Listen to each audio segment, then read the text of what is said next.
Konaka Inisariba Tabuki Katukapa Tilakinata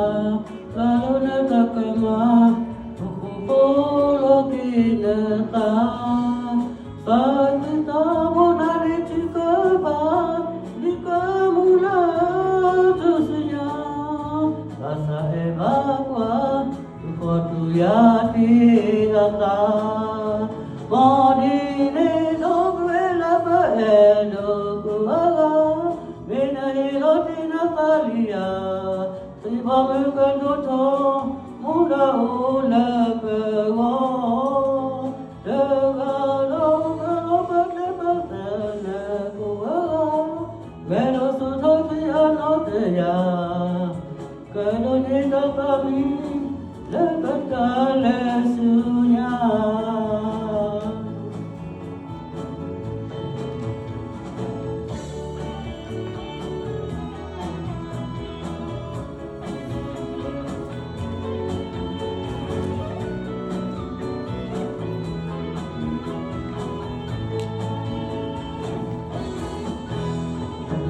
Lota, Kasatama, Takoke, Kuhebana, Talibasoa, Tamakwatapa,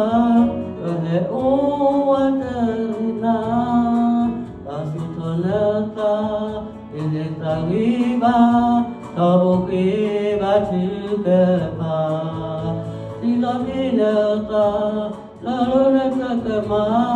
Okupolokinata,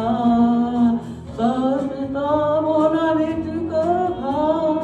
Nikamulak Susya, Ata Evakwa, Ukotuyaki Ata, Modine Dokuela Paedo Kuaga,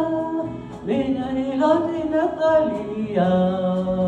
Sibamuka Doto, Muda Ula Pego, Degalo Baklepatana Kuaga, Velo Sutoti Anoteya, Velo Nega Kami, Lepatale Sunya,